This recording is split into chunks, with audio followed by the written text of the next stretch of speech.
unraveled. I've been unraveling throughout this process. Yeah, I'm So sure. the last time you were here was Frieha Altaf. You were still in college. Yes, I was. Yeah. You were still in college. You were in between. I was in my third year in my second semester, and I just taken 4 or 5 months off. It was right before the pandemic. Right, literally right. It was before. 2019. 2019, yeah. It was fall or summer or fall. Of it was 2019. the fall. It was the fall. Yes, so, and I think it was one of our first interviews. The first time I met you. Yes, exactly. I've known your mom for a very long time, like through work.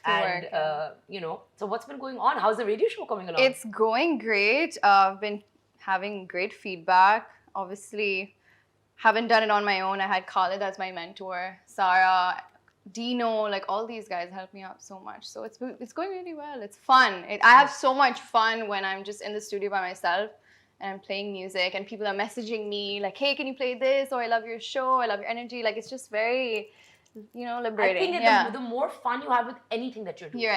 Anything that you're doing. Like, I like thrive when I'm sitting here. Like, I thrive. It's like, I'm alive. People are like, how do you do so many in a day? I'm like, that's where I want to be. Even I asked Khalid, I was like, how have you been doing this for so many years? And he said, even if I didn't get paid to do this, I would still be doing it. And I feel like that's when you know that this is what you love to do. Yeah.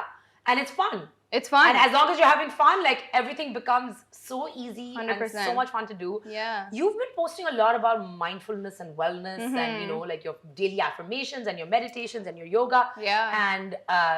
And you're very young.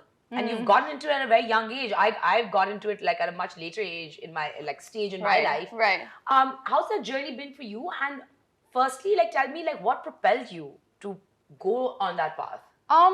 I would say I've just always been a very emotional person, very in tune with my feelings, and I feel like I've always been very sensitive. I think now because of our generation, we're things are so accessible to us. Like if you want to look up psychology stuff or yoga or wellness, all these things. I was lucky enough to go on a retreat in Zanzibar, and I think just doing that really helped me get in tune with my body through meditation, through fitness too. And I had an eating disorder when I was in the fashion industry. So I wanted to kind of overcome my relationship with food. It wasn't that great. So just getting into fitness and just in tune with my body and understanding it, my feelings, not just the whole physical thing. It was also here and here. So just that, and it's just been great. I cannot go a day without my meditation, my yoga, my just moving my body. It's the best thing I've ever done.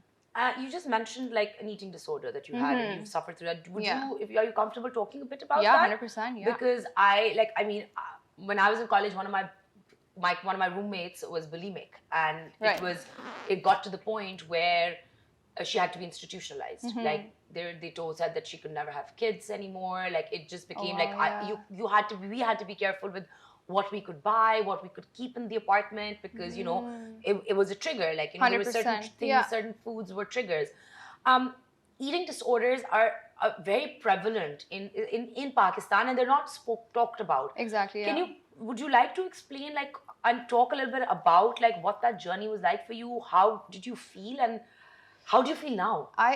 It was very difficult. It was lonely. I felt to look a certain way, I had to not eat, which was not the case at all. And that's what I learned over the years. It was a very lonely thing. I lost a lot of my friends. I was fighting with everybody. I just went into a very dark, deep hole. And I feel a lot of people do that. So to overcome that, I started learning about fitness and how you can eat the things that you love and maintain your body. The way that you want it to look, you can just move it. And I think that has been one of the best things, just improving my relationship with food. And I feel people here, that's why I have a health and wellness segment on my show, because just learning about food and nutrition has helped me so much. I just want to share that, and I hope I can help people as well. I have helped people, and I just want to keep doing that, because everyone can improve their relationship with food.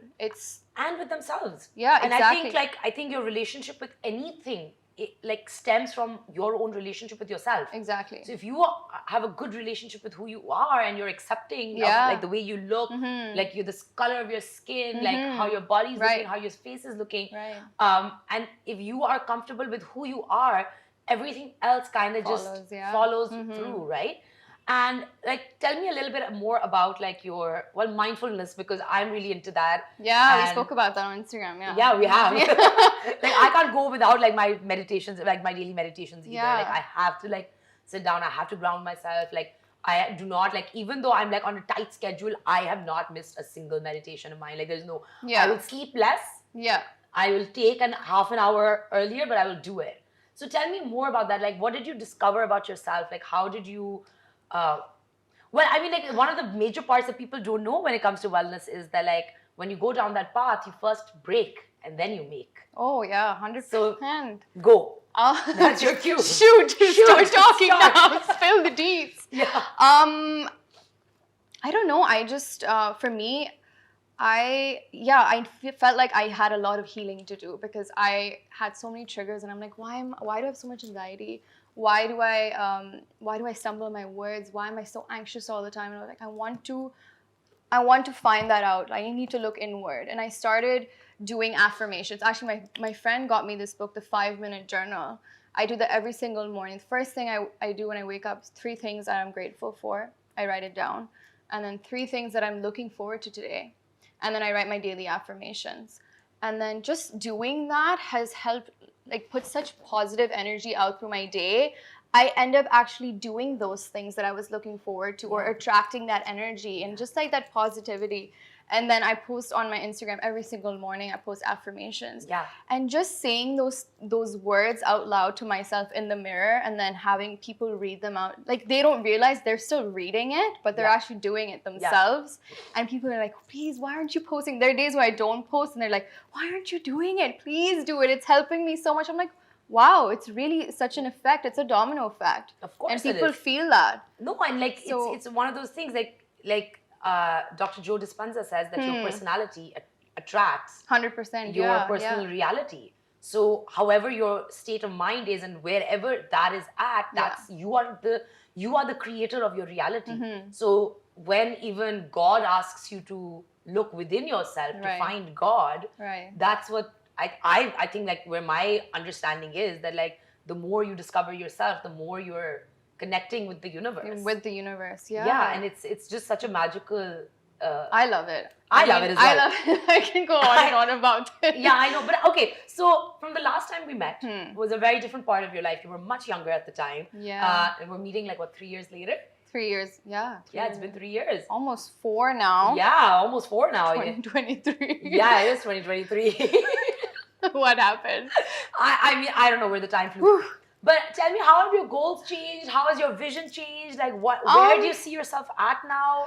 Honestly, I don't have, like, a set goal. I'm always just wanting to learn, experience everything. For me, it's like, if I had no intention of getting into radio whatsoever. Like, I was working at Starbucks during COVID because I was like, I need a job. I'm out of school. What do I do? But I was like, this is something I've always wanted to